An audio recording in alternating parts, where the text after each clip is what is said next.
Funding for this program was provided by the Annenberg CPB project.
Linha reta, a menos que sobre eles haja um agente externo. Esse princípio fundamental é a lei da inércia. Hoje eu vou lhes falar sobre Galileu. Por que nós chamamos os italianos de um certo período por seus nomes de batismo, como se eles fossem nossos velhos amigos? Não somente Galileu, Dante, Leonardo, Rafael. É estranho. De qualquer forma, hoje vou lhes falar sobre um bom amigo, Galileu Galilei. Aqui está o retrato de Galileu obtido a partir de uma xilografura que foi feita quando ele ainda estava vivo.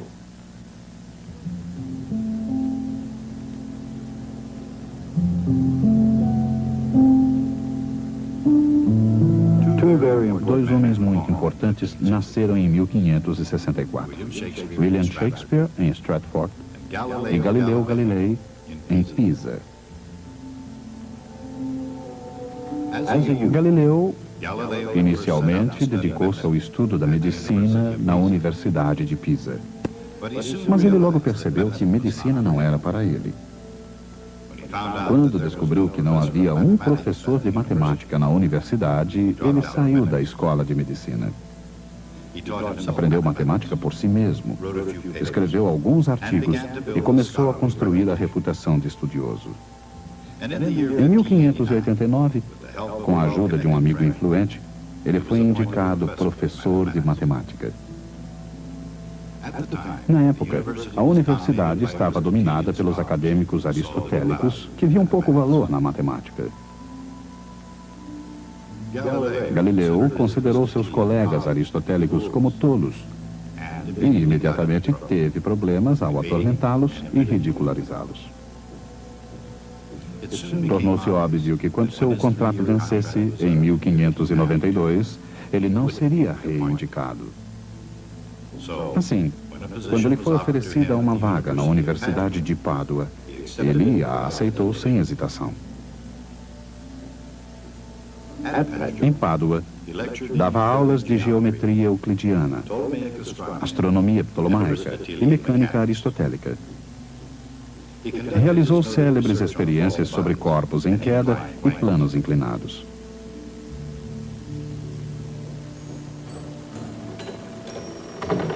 Em 1610, Galileu realizou talvez a maior mágica acadêmica de todos os tempos.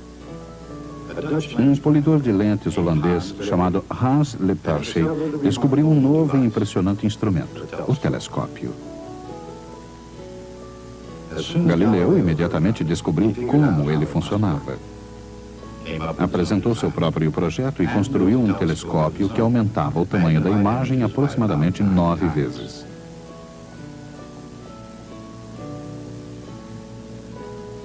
Então, ele reuniu os patronos da cidade de Veneza para uma demonstração na famosa torre da Praça de São Marcos. Galileu lhes disse: olhem para o horizonte através desse instrumento. Com ele, pode ser visto um navio se aproximando 2 horas antes do que sem ele. Para uma potência marítima como Veneza, este instrumento é absolutamente essencial.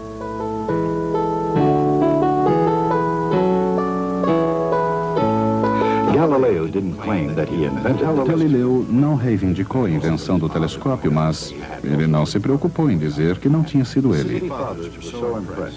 Impressionados, os patronos da cidade deram a Galileu um emprego vitalício e um salário compensador. Em 2 meses, modelos do telescópio de Galileu eram vendidos por mascates nas ruas de Veneza como brinquedos de criança. Galileo had made himself financially secure for life by selling the city fathers a child's toy. Mas Galileu tinha coisas mais importantes em mente para o telescópio. Ele construiu maiores e mais poderosos telescópios, inclusive um que aumentava as imagens cerca de 30 vezes. Atualmente, 2 deles estão em exposição no Museu da História da Ciência, em Florença. Com esses grandes telescópios, Galileu olhou para o céu e fez algumas impressionantes descobertas. As luas de Júpiter, as quais ainda hoje são chamadas de satélites galileanos. Montanhas na Lua. As fases de Vênus. E manchas no disco solar. Agora que nós já pisamos na Lua, os esboços de Galileu revelam que suas observações foram surpreendentemente acuradas. Notamos que as descobertas astronômicas de Galileu, junto com as ideias de Copérnico, viriam a arruinar a serenidade do céu.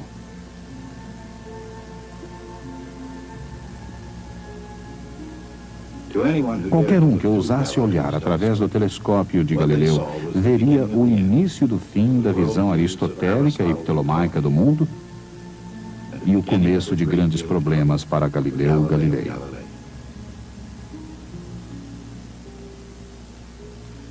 No início do século XVII, a Europa viu a Renascença, a Reforma Protestante e a Contra-Reforma Católica. Amplas mudanças sacudiram todas as partes do sistema medieval: religião, artes, literatura, música, matemática e as ciências, especialmente a astronomia.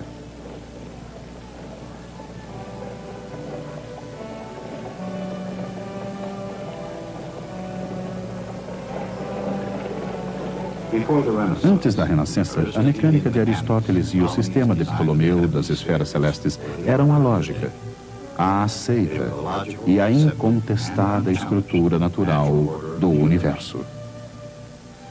E assim foi até que um monge polonês olhou para cima e viu as coisas de forma diferente. Em oposição ao sistema ptolomaico, Copérnico viu a Terra apenas como mais um planeta orbitando o maior, o mais ilustre, o Sol. No seio da Igreja Católica, alguns viram o sistema de Copérnico como uma ameaça.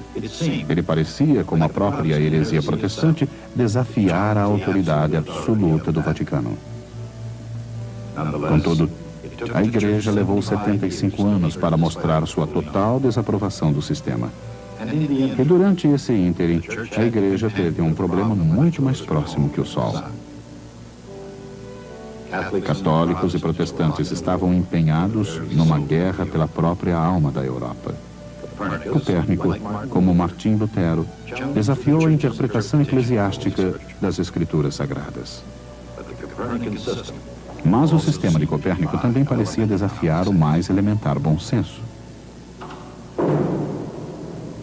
Objetos tendem a cair em direção ao centro da Terra, porque essa era a direção do centro do universo. Se a Terra está girando e movimentando-se no espaço, por que as coisas não voam, não vão embora? E se a Terra está realmente girando, por que um objeto abandonado de uma torre cai diretamente para baixo? Por que ele não aterriza num estado vizinho, ou ao menos a uma certa distância?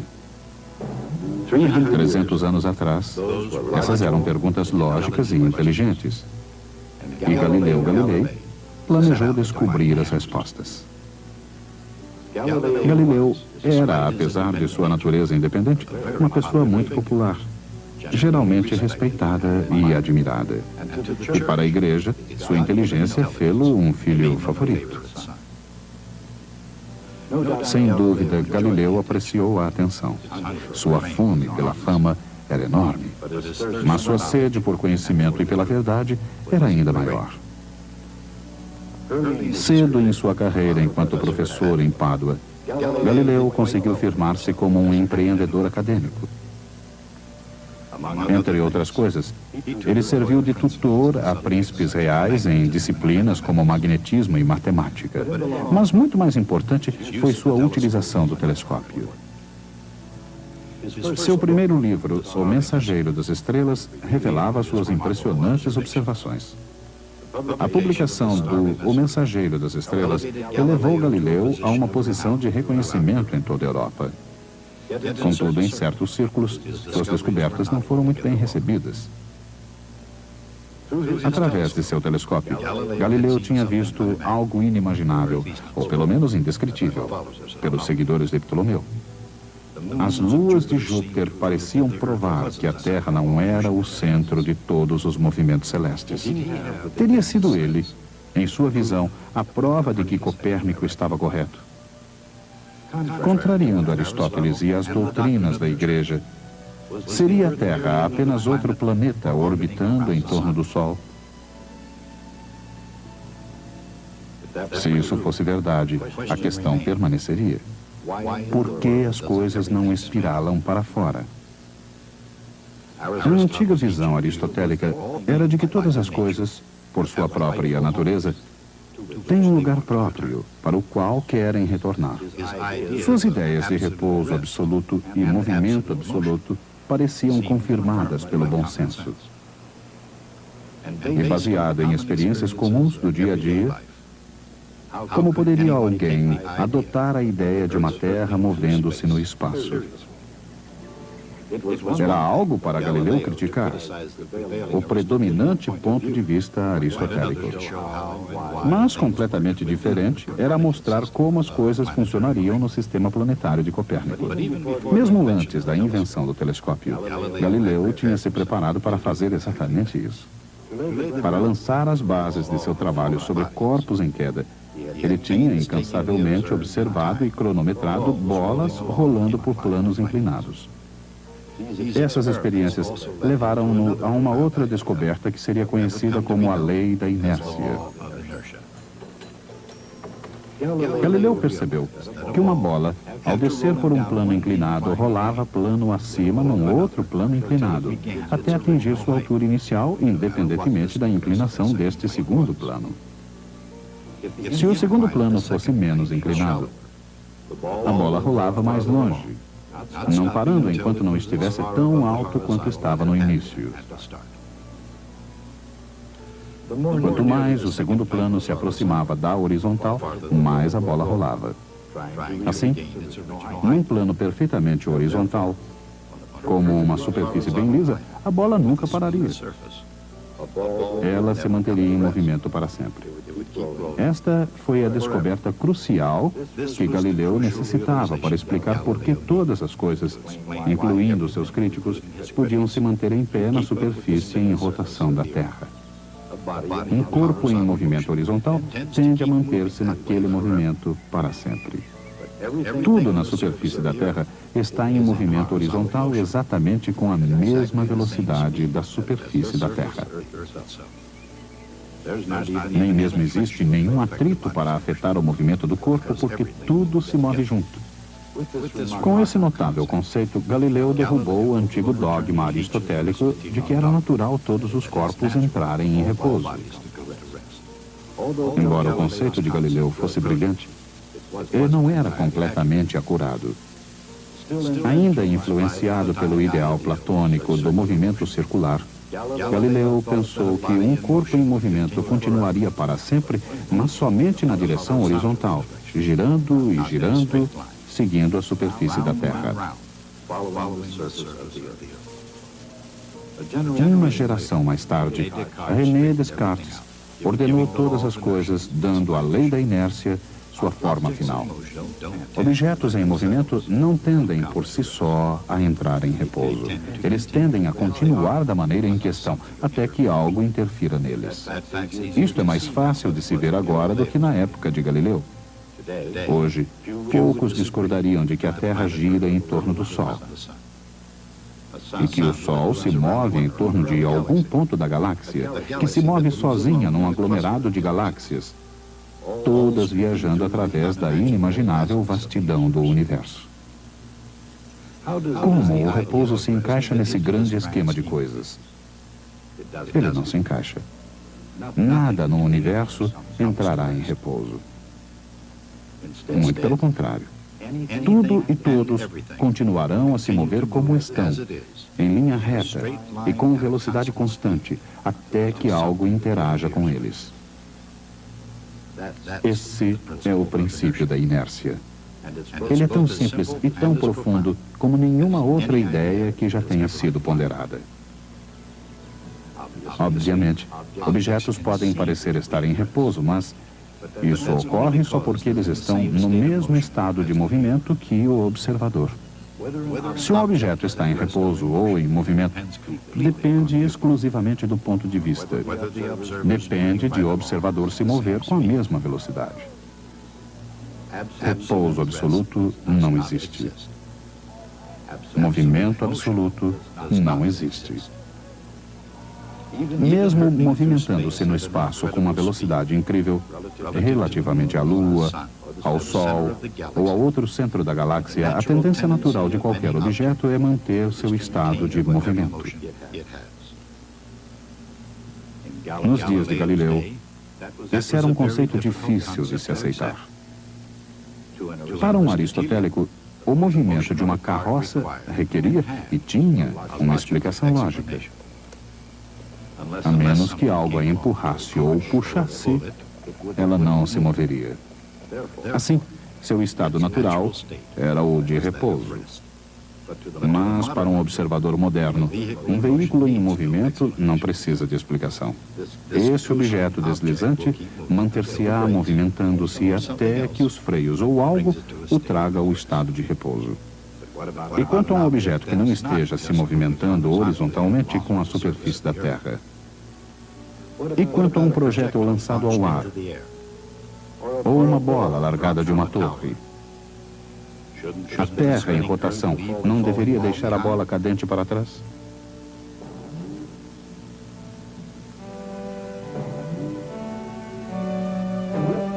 Galileu disse que não.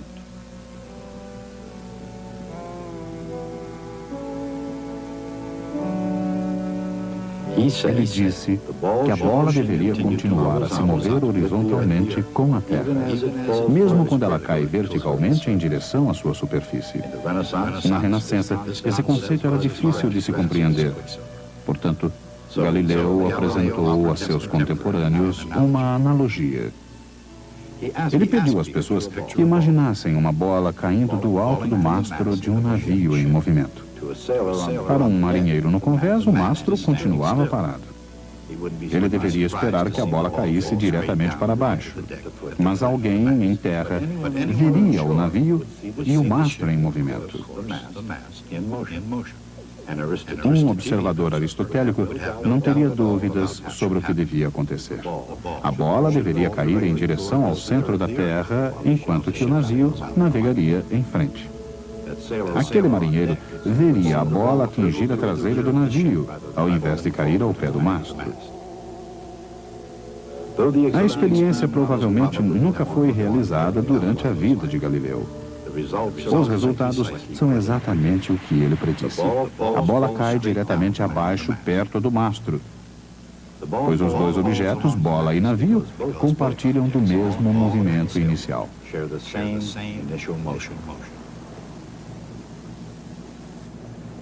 Se eles não tivessem o mesmo movimento inicial, então o resultado seria exatamente aquele que os aristotélicos esperavam. Quando largada de um mastro em movimento, a bola cai verticalmente, enquanto se movimenta horizontalmente com o navio. Juntos, esses movimentos formam uma trajetória curva, uma parábola. Galileu imaginou que esses mesmos princípios obrigariam o movimento de qualquer projétil a seguir uma parábola, seja no mar ou na terra. Uma bola largada de qualquer lugar da Terra se comportaria da mesma forma. Assim, compartilhando do movimento horizontal do planeta, ela cai diretamente para baixo, chegando aos pés da torre. Nesses termos, Galileu viu e provou algo novo sob o Sol. Em 1616, Galileu foi intimado por Roma. Foi-lhe informado para não sustentar nem defender essa ideia da Terra movendo-se em torno de um Sol estático.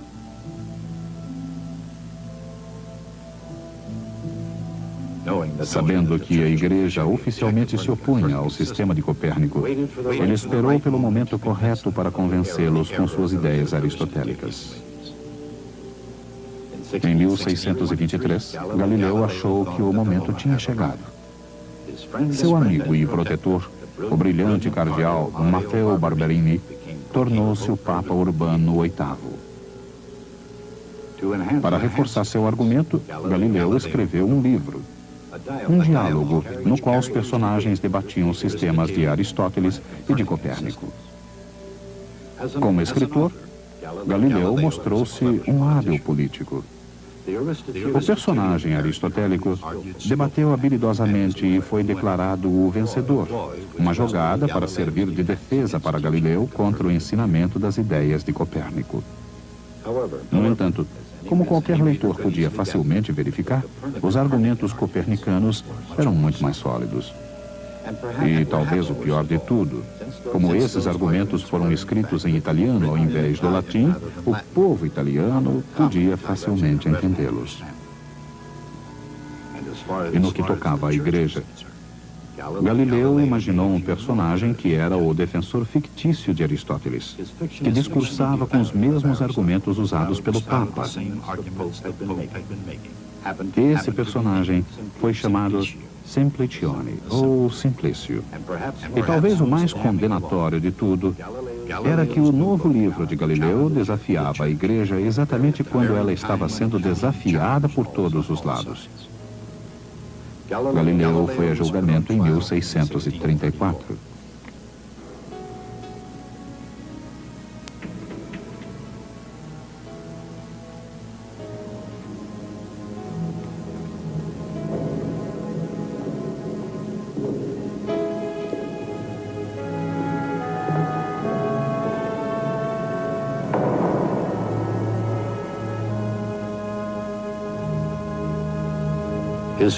Com sua fama e prestígio, tornava-se impensável ir-se além da tortura ameaçadora, mas para Galileu, que entendia máquinas, isso foi suficiente.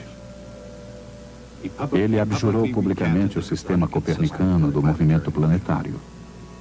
Ironicamente, no futuro, nenhum cientista sério poderia negar as evidências de Galileu. O princípio da inércia, concebido por Galileu e refinado por Descartes, tornou-se a primeira lei da mecânica de Isaac Newton. No que tange à Igreja, o nome de Galileu seria finalmente legalizado, mas isso levaria muito tempo. Mesmo em 1783, a controvérsia sobre Galileu estava ainda pendente. Nesse ano, o Papa João Paulo II pediu para que a discussão entre Galileu e a Igreja fosse finalmente encerrada. Ele disse: voltemos nossas mentes para um período em que haviam se desenvolvido, entre a ciência e a fé, graves incompreensões, resultado de mal-entendidos ou erros, os quais somente humilde e paciente revisão conseguiram gradual disseminação. A Igreja mesma aprende pela experiência e por reflexão. E ela agora entende melhor o significado que precisa ser dado à liberdade de pesquisa. Mas naquele tempo, mesmo para um cientista famoso com um ego imperdoável, a humilhação pública não foi considerada uma punição suficiente.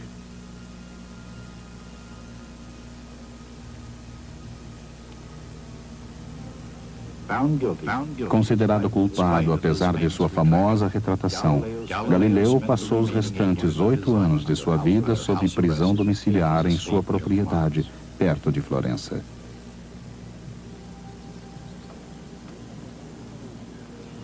De acordo com a lenda, ao sair do tribunal, Galileu disse: Eppure si muove.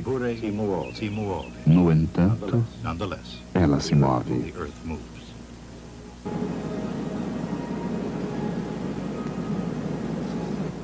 Galileu fez sua verdadeira reputação através de suas grandes descobertas com o telescópio.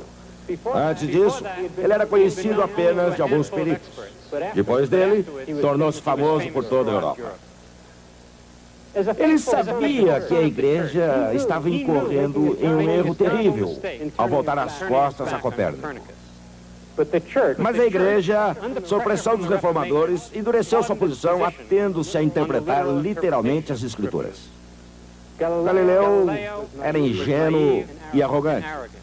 Ele pensou que poderia fazer a igreja mudar de ideia através de argumentos lógicos e científicos. Isto poderia ter funcionado anteriormente, quando a igreja era intelectualmente mais flexível, mas no século XVII era improvável. Galileu fez algo ainda pior. Em lugar de escrever em latim, que apenas poucos acadêmicos entenderiam, ele escreveu em italiano, que todos podiam entender. Esse foi um desafio que a igreja não podia ignorar. Então, em 1634, ele foi julgado.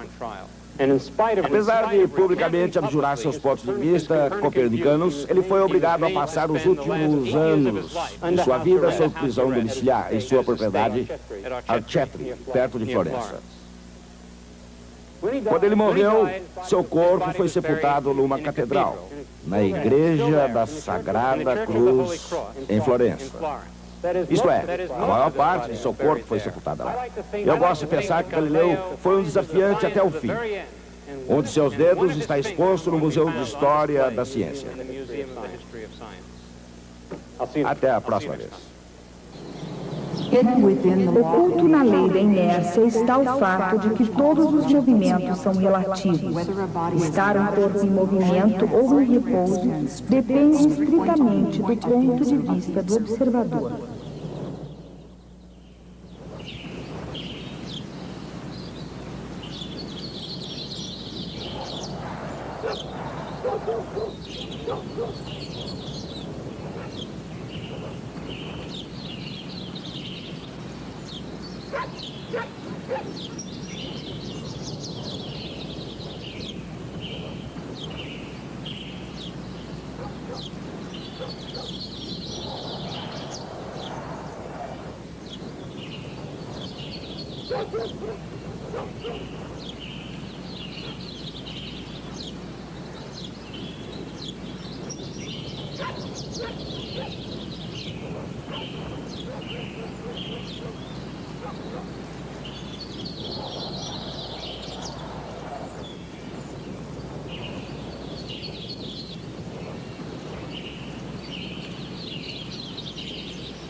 Funding for this program was provided by the Annenberg CPB project.